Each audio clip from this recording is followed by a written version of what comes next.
Voilà donc les trois modes de la croyance, du Fürwahrhalten, selon Kant. Alors, la traduction ici, n'est-ce pas, est celle de Barny, une traduction standard, classique, ancienne, qui avait cours au XIXe siècle, enfin, à la fin du XIXe siècle, début du XXe, sauf erreur, en tout cas début du XXe.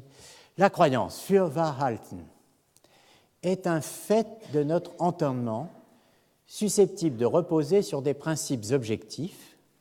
Donc une croyance peut avoir une base objective, bien sûr, mais qui exige aussi des causes subjectives dans l'esprit de celui qui juge.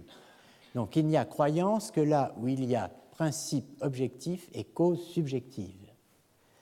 Quand elle est valable pour chacun, entendu moins qu'il a de la raison, son principe est objectivement suffisant et la croyance se nomme conviction, Überzeugung.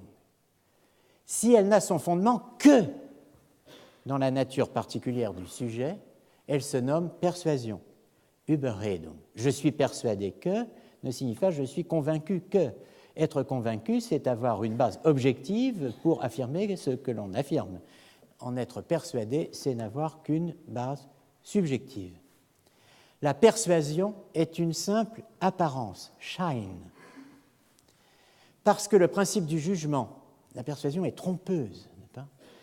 Parce que le principe du jugement que vous faites sur la base de votre être persuadé que, là, le principe du jugement qui est uniquement dans le sujet, donc, puisque la persuasion, c'est ce qui repose sur une base exclusivement subjective, le principe du jugement, qui est uniquement dans le sujet, est tenu pour objectif. Il est considéré comme objectif, alors qu'il ne l'est pas.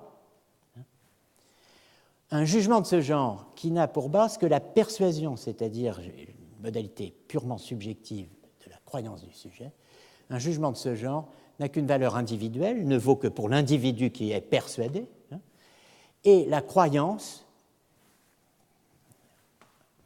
en l'occurrence, ne peut pas se communiquer, dit Kant. Alors ici, c'est une question de traduction. Le mot allemand est mitteilen, et ce qui peut s'entendre comme partager, et une croyance qui ne peut pas être partagée, c'est une croyance que vous avez, par exemple, vous, monsieur, ou vous, monsieur, à laquelle moi, en tant que je n'ai pas accès au principe subjectif de votre persuasion, eh bien, c'est une croyance à laquelle je ne peux pas prendre part. Je n'y ai aucun accès. Elle ne se partage pas. La vérité repose, elle, sur l'accord avec l'objet. Et par conséquent, par rapport à cet objet, les jugements de tout entendement doivent être d'accord.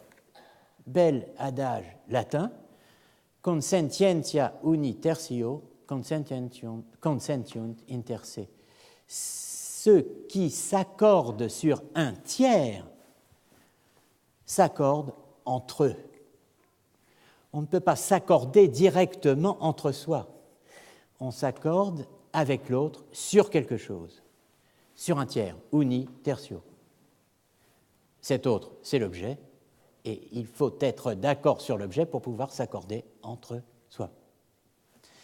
La croyance ou la valeur subjective du jugement par rapport à la conviction qui a en même temps une valeur objective présente les 3 degrés suivants, l'opinion, la foi et la science.